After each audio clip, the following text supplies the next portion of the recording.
Yo, what's good, YouTube? It's another hot day here in South Carolina. We got the Corvette in the garage.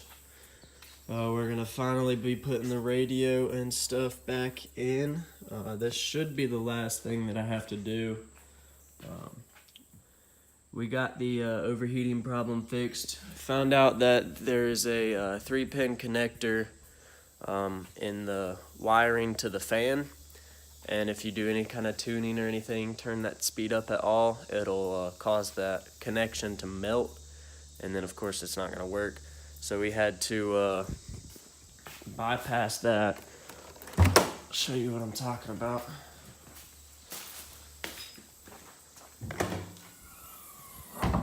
So right down here, let's see here. This, you can see that blue wire down there, that's what we added on. So right there used to be a 3-pin connector.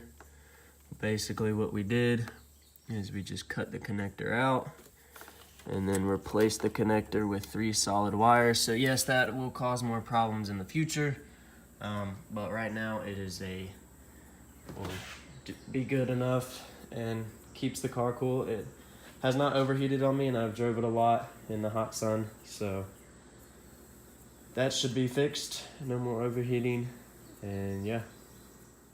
Alright, if y'all have a wiring harness that looks anything like this, connects into the car over here, has the box, and then this is where you connect your radio. Make sure y'all keep and read the wiring guide from it. I kept the one in the caddy and it was not hard at all. As you can see, there's a black ground right here going in and no black ground coming out of here. I've read every single wire. This is the only wire that doesn't have anything printed on it, doesn't say anything on it. None of the other wires say ground. I obviously need a ground for this radio right here. The rest of the wires should be pretty easy because it's all color coded and stuff. But this one's light green, so you know, I'm hoping it's the ground. If not, I've just destroyed a, I think, $40 radio. So I mean, I'm not real worried about it, but like I said, keep the thing. Like, the radio was already installed in the Corvette, so I never had the instruction book for this. But yeah, I'll let y'all know if this is the ground. Well, I'm gonna connect it up with this being the ground and everything else how it's supposed to be, and if it works, then this light green wire is the ground, if y'all are having issues with that. But I guess we'll see. I'm just retarded. I saw a black wire wrapped around towards this part of the connection, and sure enough, it's the chassis ground. So I had already connected to that, so I just cut it off. So yep, got to connect to this ground that I know is actually a ground, and instead of that random wire. So that's good that I actually saw that and didn't blow up the radio. But yeah, let's finish this up. Alright guys, I'm pretty sure I got everything connected now. The main thing you got to focus on is what plugs into your new radio. So this is the side that plugs into this guy down here. Everything from this is connected to something. There's a lot of wires from this box and from the original harness that is not connected to stuff. That should not be an issue. I say this unknowingly, just from past experience, that there's usually some wires that are not connected to the new radio. It's for like special features. If your car has like touchscreen, basically more expensive radios. This is a very cheap radio, so it's going to have the minimum basics, which is basically going to be speaker wires, power, ground, and turn on. Like I said, I did find the ground wire. So make sure you always double check. If I would have connected to this, I probably would have ruined the radio and had to go get another one. But we got it all in. We're going to go ahead and plug this side into the car, as well as right here. This side goes into the car as well. and then plug this into the radio, turn it on, see if it works. On a side note, getting some gravel delivered today.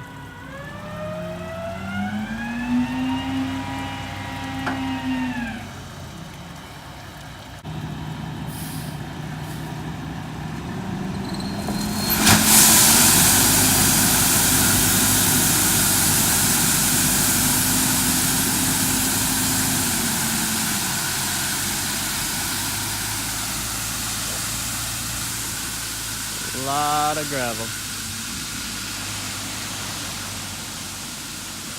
I took out the tree up there. Wow.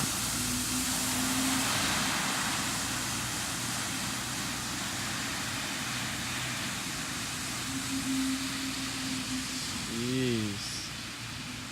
Well, that was interesting. I don't know if you're gonna see how tall that is, but I'm definitely gonna have to smooth that out. The Corvette will probably get stopped right there. I mean,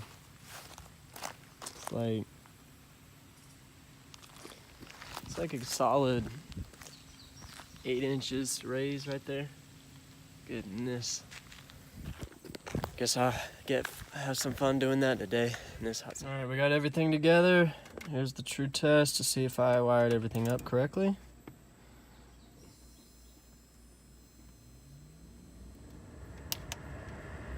And look at that.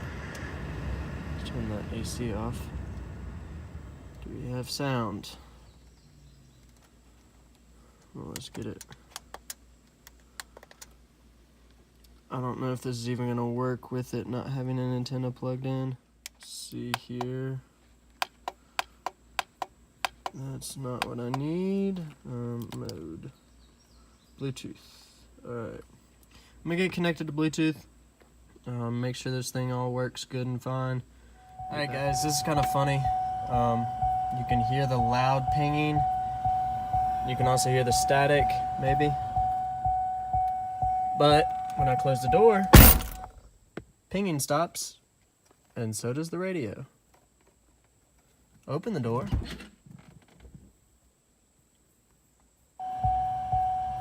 Pinging and the static. I really hope y'all can hear the static over the pinging. I would play music, but my phone won't play music and record all at the same time. But yeah, not sure what is going on here.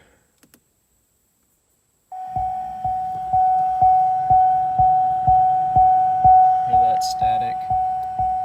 Basically, it's doing the same thing with the music. Whenever the door is closed, the pinging is not going, the radio plays. So there's something wrong with my car. Not wrong with it, but either I have something not wired up correctly. There's something to do with all this right here. So I'm gonna go do some digging and figure out what's going on here. But I'll let y'all know. I tried leaving the house.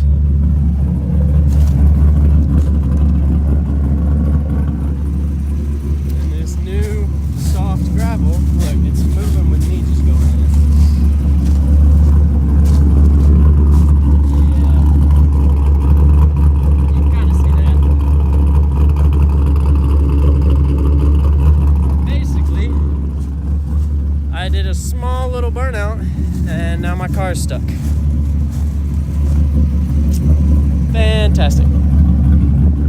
Hoping the camera can pick it up. You can kind of see like right through there the rut that it made just from driving through it. My car's not heavy by any means. I mean, I'm not heavy by any means, and my feet are sinking just walking through it. Yeah. It dug a pretty decent hole just trying to get to this. So, of course, I cannot get out reverse or forward. So I'm gonna have to try and shovel the rocks out of there and see if I can get this daggone thing out of here. All I was trying to do was go to a radio station, not a radio station, what am I talking about? A radio shop and ask them what the crap is wrong with my car. So now I get to do this. All right, I guess that's my punishment for going to ask for help instead of doing it myself. All right. Yeah, guys, so this is actually how you install a radio professionally. I've been paid to do it myself, so this is professional talking. First off, you gotta fail to do it in your garage where it's nice and shaded and stuff. And then you gotta have the idea to go get some second advice, and then you have to get your car stuck in your driveway and your fresh new gravel that just got put down. If you don't follow these steps exactly, the radio just won't work. Your car will probably blow up. So yeah, I hope y'all are able to follow these steps, and I hope this helps. Now that my car has done this, I can leave now. Well, once I get it unstuck. So, all right, I'm gonna try and get this baby unstuck. I've been shoveling rocks out from this side for about 10 minutes right now, and I'm getting like nowhere. And I got all this like weird crap on my this like dirt, white dirt stuff. I don't know. Car needs a bath anyway. I guess I'll just go sweat some more. Oh, I wish I had someone here to video that while I was getting out. That was probably the most cringe-worthy thing you could ever watch a Corvette do. I really have no choice though. Boy, I hope this shows up as good as it does. You can see when my front tires went down in those ruts, I made a new rut right here. You can see the paths that my tires made. Also, you can see that line down the middle. That is my headers. Yeah, by far the most cringeworthy thing I think I've ever done. It makes me want to just kill myself for doing it to a Corvette. But when you live out in the boondocks like I do, you don't have any choice. I should just get another truck probably. So we're gonna, I guess, fix the driveway and hopefully make it out. I feel like if I can get past this part right here, I should be able to make it out. But I guess Alright, before I went and did the same mistake again, I made the smart decision of getting in our GMC Yukon, because it does not sit 5 inches off the ground, and it probably will not get stuck, but I guess we will find out. I can use this to at least pack down the driveway a little bit for my car. So yeah, I'll spend the next 10 minutes doing this. I got the car back in the garage. As I was smoothing out the driveway with the Yukon, I saw the front end of my car, and I destroyed it. So this plastic piece, I have no idea how, it's supposed to be right here, and it's right there. So somehow the gravel pulled it from here and pulled it all the way down and is now underneath there. So I guess I'm gonna have to take this whole bumper off and get a brand new one. Spend another $700 doing that. I'm not sure. But I'm gonna end the video here. I'm gonna have to deal with this now because I have to be able to drive this tomorrow. I can drive it without a radio. I can't drive it like this. So yeah, I hope y'all got a laugh out of this. I hope y'all saw what not to do. And just don't own a Corvette if you don't have a paved driveway. That's all I gotta say. Peace out, YouTube.